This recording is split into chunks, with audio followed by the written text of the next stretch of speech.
ये 2002-3 में भी ये मेलों में गई हुई है और तब भी ये ब्याई हुई थी। अच्छा, तब भी ब्याई हुई थी? हाँ, तब भी ब्याई हुई थी और ये अब भी ब्याई हुई है, लगभग अभी 1.5 महीने पहले ब्याई है।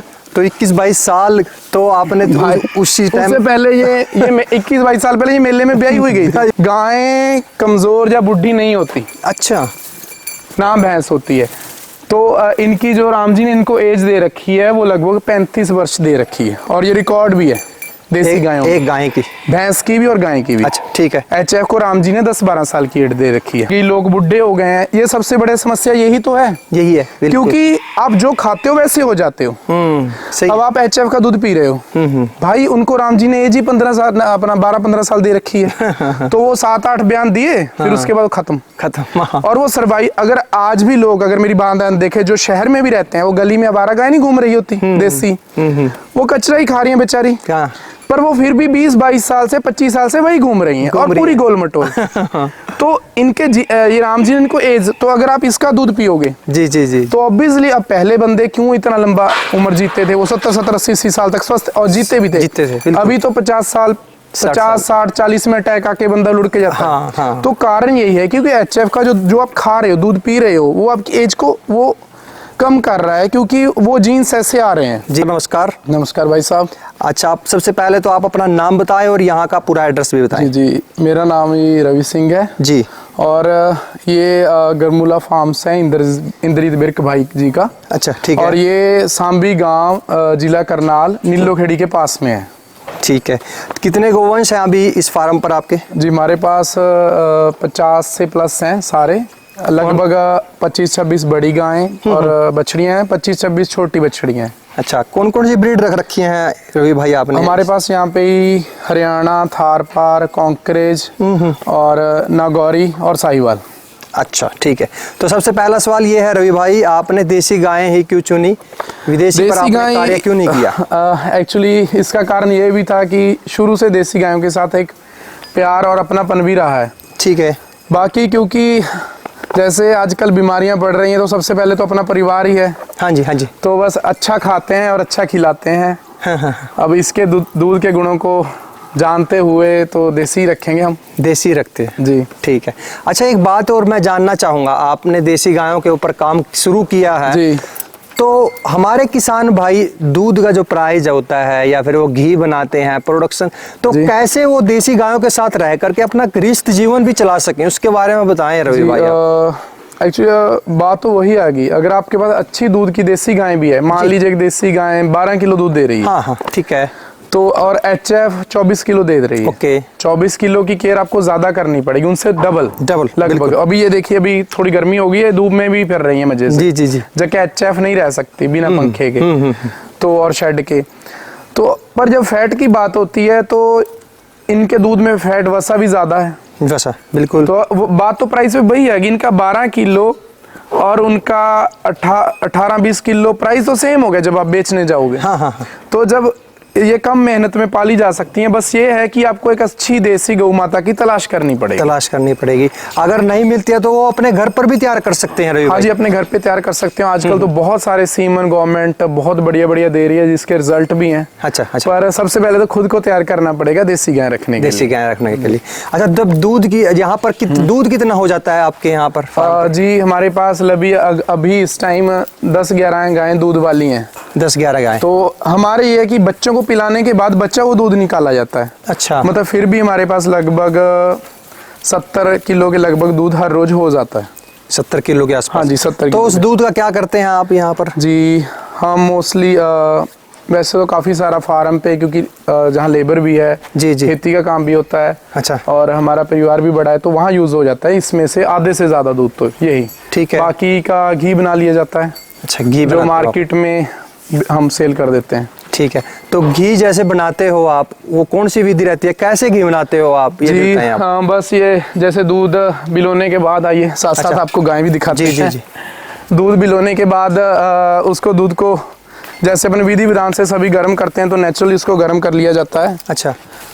और अपना मतलब दही जमा के, हाँ जी, नेचुरल विधि से हमारे वो लकड़ के उससे बिलोया जाता है। अच्छा, लकड़ी से आप बिलोना करते हैं? हाँ जी, लकड़ी के बिलोने से। तो बहुत सारे किसान भाई, बहुत सारे ऐसे बोलते हैं कि भाई जो आप दिखाते हो वीडियो में वो हर रोज कोई नहीं कर पाता है, तो आप कैसे आप हमारा विश्वास जीतोगे कि हाँ मैं करता हूँ? वो हर रोज हो जाता है। जैसे अभी तो हम मार्केट में घी देते नहीं है। अच्छा। क्योंकि हमारी एक दो फैमिली, हमारी परिवार ही जो कनाडा और अमेरिका में रहते हैं, तो परिवार ही है, तो वहाँ दूध सप्लाई कर दिया जाता है, घी मतलब दूध से बना के घी वहाँ। तो अभी तो हमारे बेचने के लिए हमारे पास है ही नहीं। जी जी। पर ये पॉसिबल है क्योंकि आज के डेट में काफी सारी वो मशीनें आ गई हैं, तो मोटर भी अब वो धीरे धीरे चलती रहती हैं। हाँ हाँ। तो उसका तो साइंस में समाधान हो चुका है। तो जी जी जी। बस ये कि मोस्टली फार्म जैसे आप बात कर रहे हो, तो बहुत जगह मलाई उतार के क्रीम से दूध बना लिया जाता है। हाँ हाँ हाँ। हमारे यहाँ वो सिस्टम नहीं है, तो बकायदा दही से ही। और हमारे यहाँ कैमरे लगे हुए हैं, तो हमारा सब कुछ लाइव है। अच्छा, लाइव चलता है यहाँ? और मैं एक बात सबको बोलता हूँ, जो घी खरीदते हैं, जी जी जी, सबसे बड़ा झोल घी में हो रहा है। हाँ हाँ। तो आप मोस्टली नॉर्मल बंदा तो पहचान ही नहीं पाएगा कि ये क्रीम को गर्म की के बटर ऑयल बना रखा है या देसी घी। हाँ हाँ। तो आज तक घी तो नकली बन चुके हैं, पर आज तक मक्खन नहीं प्रॉपरली नकली बन पाया। तो आप सबसे अच्छा है आप मक्खन ही ले लीजिए और उसको गर्म करके घी घर पे बना लीजिए, वो सबसे बढ़िया है। और उससे यह है कि पहचान भी आसानी से हो जाएगी और शुद्धता, और आपको शुद्धता का भी पता लग जाएगा। बिल्कुल सही। हाँ, सही। और बाकी हमारे फार्म पे कुछ ऐसी गायें भी, अभी ये देखिए, ये बहुत ज्यादा बुड्ढी गाय है और ये दूध भी नहीं देती। अच्छा, दूध नहीं देती है? ये दूध भी नहीं देती, ना ये ब्याती है। अच्छा। और ये पर केयर इसकी भी हम कर रहे हैं, ये नहीं कि ये बुढ़ी हो गई, एक दो और भी ऐसी कि ये गौशाला जाएगी, नहीं। अच्छा अच्छा। तो जब इसने हमें दूध दिया है, जी जी, तो ये रहेगी भी यहीं पर रहेगी। हाँ, और सभी की बराबर केयर होती है, उसमें ये नहीं है इनको खाने पीने का सब एक ही जगह। और खाने भी हम इनको लगभग 40-50 किस्म का चारा, ये एक बोलने की बात नहीं, मैं आपको दिखा भी सकता हूँ। हर साल बुआई भी की जाती है जी जी इन चीजों की। हाँ। और वो भी सारा देसी। अच्छा। और तूड़ा हम इनको देते नहीं है। तूड़ा देते नहीं है? जी नहीं, तूड़ा नहीं देते। बहुत सारे रवि भाई एक बात बोलते हैं कि हरा जो है पूरी मात्रा में आप जो अगर खिलाते हो तो पतला गोबर करता है, वो नहीं, आप ये देखिए, अभी यहाँ पे ये गोबर पड़ा ही है जी, ये आप सारा गोबर ये दिखा सकते हैं, यहाँ दिखाइए जी। ये पूरी तरह हरे चारे वो पड़ा है, हरे चारे का गोबर है, तो ये पतला तो है नहीं। हाँ हाँ हाँ। तो आप कहीं से अभी ये देख लिए, मैं उठा के दिखा देता हूँ। अब ये ताजा गोबर करके गई है, तो पतला तो है नहीं है जी जी जी।